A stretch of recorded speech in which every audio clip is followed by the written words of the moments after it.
ವಿಚಾರ ಮಾಡ್ತಿರ್ವಿ ಶಿವಕುಮಾರಿ. ನೋಡು, ಆ ಹಣ್ಣೆಲೆ ಉದುರುವಾಗ ಹಸಿರಲ್ಲಿ ನಗುತ್ತಿದೆಯಂತೆ. ಹಾಗೆ ಈಗ ನಾನು ಹಣ್ಣೆಲೆ, ನಿನ್ನ ಹಸಿರಲ್ಲೇ ಅಲ್ಲ ಶಿವಕುಮಾರಿ?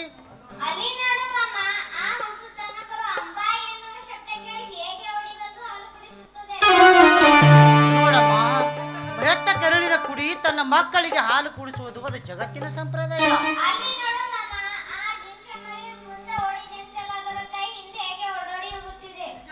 ನಿಜ ಮಗು, ಅದು ದೇವರ ಸೃಷ್ಟಿ, ರಕ್ತ ಸಂಬಂಧ. ತಾನು ದಿನನಿತ್ಯದ ಜೀವನವನ್ನು ಯಾವ ರೀತಿ ನಡೆಸಿ ಕೊಡಬೇಕೆಂದು ಆ ಜಿಂಕೆ ಹೇಳಿಕೊಡುತ್ತಿದೆ.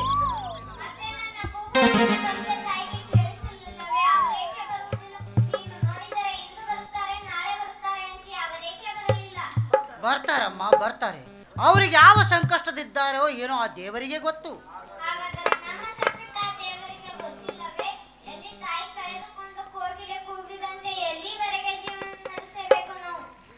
ನಿಜ ಶಿವಕುಮಾರಿ, ನಿನ್ನ ಬಾಳು ಆ ಕೋಗಿಲೆ ಬಾಳದಂತಾಗಿದೆ. ನೋಡು, ನಿನ್ನ ಕತೆ ಹೇಳುತ್ತೇನೆ ಕೇಳು. ಯಾವಳ ಸ್ತ್ರೀ ಹಾದಿ ಬಿಟ್ಟ ಹೆಣ್ಣು ನಿನ್ನನ್ನು ಹೆತ್ತು ನಾನಿರುವ ದೇವಸ್ಥಾನದ ಮುಂದೆ ತಂದು ಬಿಸಾಕಿ ಹೋಗಿದಳು. ನೀನು ಅಳುವುದನ್ನು ಕಂಡು ನಿನ್ನನ್ನು ಎತ್ತಿ ನಾನು ಜೋಪಾನ ಮಾಡುತ್ತೇನೆ. 2 ದಿನಗಳಾದರೂ ಯಾರೂ ಬರಲಿಲ್ಲ. ಕೊನೆಗೆ ಒಂಟಿಯಾಗಿರಿ ನನಗೆ ಆ ಶಿವ ಕೊಟ್ಟ ಫಲ ಅಂತ ತಿಳಿದು ನಿನ್ನ ಜೋಪಾನ ಮಾಡುತ್ತೇನೆ. ನಿನ್ನ ಹೆತ್ತ ತಾಯಿ ದೊರೆತಿಯೋ ಅಥವಾ ಸುಳ್ಳು ಯಾರಿಗೆ ಗೊತ್ತು? ಎಲ್ಲಿ ಆ ಬಡತನದ ಭವಣೆಯಿಂದ ನಿನ್ನನ್ನು ಸಾಕಲಾಗದ ಸ್ಥಿತಿಯಲ್ಲಿ ಒಕ್ಕ ಬೀಚ ಹಾಕಿ ಹೋಗಿದ್ದಾಳೋ ಏನೋ ಯಾರೇ ಗೊತ್ತಮ್ಮ.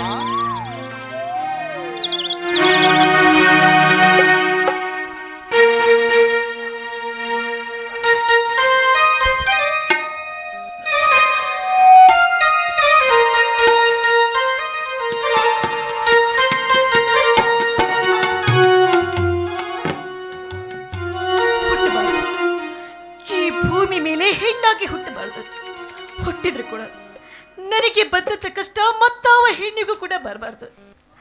ಕೈ ಹಿಡಿದ ಗಂಡ ಹುಚ್ಚನಾದ, ನೆತ್ತರಿಗೆ ಬೆಳೆದು ನಿಂತ ಮಗ ಸತ್ತು ಹೋದ.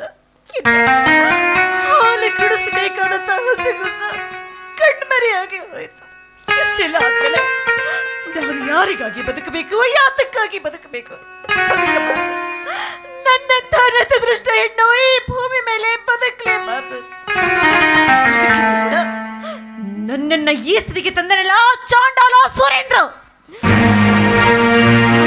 ನೀಚನ ಅಂತ್ಯ ಹಾಡುವವರೆಗೂ ನಾನು ಬದುಕಿ ಉಳಿಯಲೇಬೇಕು, ಬದುಕಿ ಉಳಿಯಲೇಬೇಕು. ಹೊಟ್ಟೆ ತುಂಬಾ ಹಸಿತಾ ಇದೆ. 3 ದಿನದಿಂದ ಏನನ್ನು ಕೂಡ ತಿಂದಿಲ್ಲ. 1-2 ರೂಪಾಯಿ ಕೊಟ್ಟು ಏನಮ್ಮ, ಧರ್ಮರ ರಾಜ್ಯದಲ್ಲಿ ಕರ್ಮದ ಚೀರಾಟವೇ? ನಮ್ಮಿಬ್ಬರಿಗೆ ಹೊಟ್ಟೆಗೆ ಅನ್ನ ಇಲ್ಲ ಸಮಯದಲ್ಲಿ ನಿನಗೆಲ್ಲಿಂದ ಕೊಡ್ಬೇಕಮ್ಮ ಹಣ?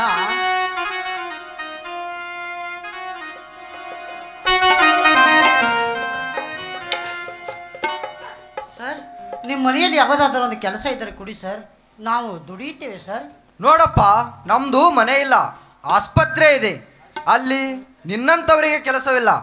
ಬೇಕಾದರೆ ಈ ಹುಡುಗಿಯನ್ನು ಕಳುಹಿಸು, ನಮ್ಮ ಆಸ್ಪತ್ರೆಯಲ್ಲಿ ಕೆಲಸ ಮಾಡಲು ಅನುಕೂಲಕರವಾಗಿರುತ್ತದೆ.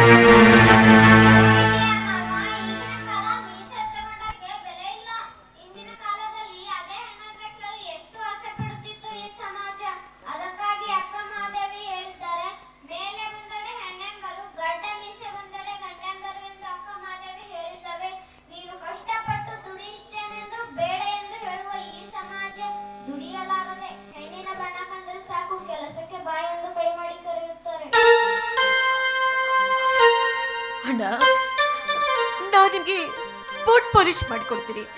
ನನಗೆ 2 ರೂಪಾಯಿ ಹಣ ಇದ್ರೆ ಕೊಡ್ತೀರಾ ಅಣ್ಣ? ಬೇಡಮ್ಮ, ನನ್ನ ಬೂಟ್ ಪಾಲಿಶ್ ಚೆನ್ನಾಗಿದೆ. ಅಣ್ಣ, ಈ ಬಡವಿ ಮುಖ ನೋಡಿ ಆದ್ರೂ ಇಲ್ಲ ಅಂತ ಅನ್ನೋದೇ ಕೊಡಿ ಅಣ್ಣ. ಹೊಟ್ಟೆ ತುಂಬಾ ಹಸಿದೆ, ಬೇಕಾದ್ರೆ ನಿಮ್ಮ ಬೂಟ್ ಪಾಲಿಶ್ ಮಾಡಿಕೊಡ್ತೀನಿ. ಏನಮ್ಮ, ಯೌವನವಿದ್ದಾಗ ಕಾಮದ ಚಪಲತೆ ತಾಳದೆ, ತಂದೆ ತಾಯಿಯ ಮಾತು ಮೀರಿ ಮನ ಬಂದ ಗಂಡಸಿನೊಡನೆ ಮಂದಹಾಸ ಬೀರಿ ಅವ ಕೈ ಬಿಟ್ಟಾಗ ಈ ಮಟ್ಟಕ್ಕೆ ಬರುವುದು ಸಹಜ. ಪ್ರತಿನಿತ್ಯ ಈ ಬೆಂಗಳೂರಿನಲ್ಲಿ ನಿಮ್ಮಂಥವರ ರೋದನೆ ಕೇಳಿ ಸಾಕಾಗಿದೆ. ತೆಗೆದುಕೋ 20 ರೂಪಾಯಿ. ನೀನು ಬೂಟ್ ಪಾಲಿಶ್ ಮಾಡುವುದು ಬೇಕಾಗಿಲ್ಲ, ಎಲ್ಲಿಯಾದರೂ ಹೋಗಿ ಊಟ ಮಾಡು. ಇವಳನ್ನು ಎಲ್ಲಿಯೋ ಕಂಡ ಕನಸು, ಸಮುದ್ರದ ತಳದಲ್ಲಿರುವ ಸಾಗರದ ಮುತ್ತಿನಲ್ಲೋ ಅಥವಾ ಚಂದ್ರನ ಮುತ್ತಿಕ್ಕುವ ನಕ್ಷತ್ರ ಲೋಕದಲ್ಲೋ ಎಲ್ಲಿಯೋ ಕಂಡ ಕನಸು. ಏನಮ್ಮ ನಿನ್ನ ಹೆಸರೇನಮ್ಮ? ನನ್ನ ಹೆಸರು ಶಂಕರ ಮಹೇಶ ಇದ್ದಿದ್ದರಿಲ್ಲ, ಅವರ ತಂಗಿ ಪ್ರಶಾಂತನ ಪತ್ನಿ. ವಿಧಿಯ ಅಟ್ಟಹಾಸಕ್ಕೆ ಬಲಿಯಾಗಿ ಇಂದು ಈ ಸ್ಥಿತಿಯಲ್ಲಿ ನಿಂತ ನತ್ತು ದೃಷ್ಟ ಹೆಣ್ಣು ಶ್ವೇತಾ. ಅಂದರೆ ನಮ್ಮ ತಂಗಿ ಶ್ವೇತಾ. ತಂಗಿ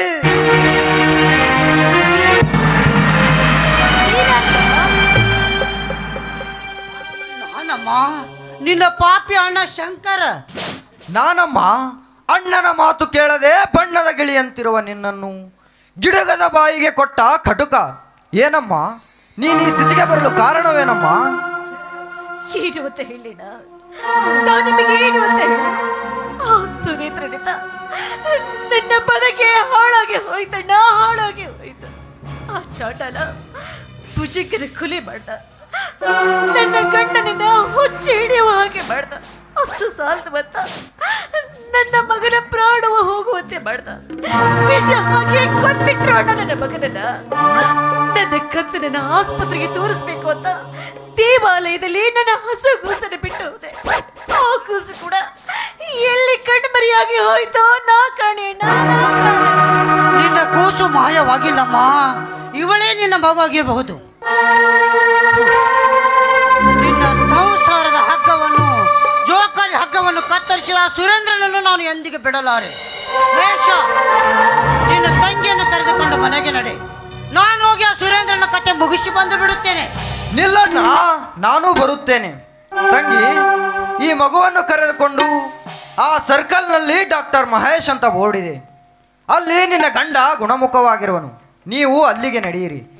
ನಾವಿಬ್ಬರು ಆ ಸುರೇಂದ್ರನನ್ನು ಕೊಲ್ಲಿಯೇ ಬರುತ್ತೇವೆ. ನಡೆಯಣ್ಣ.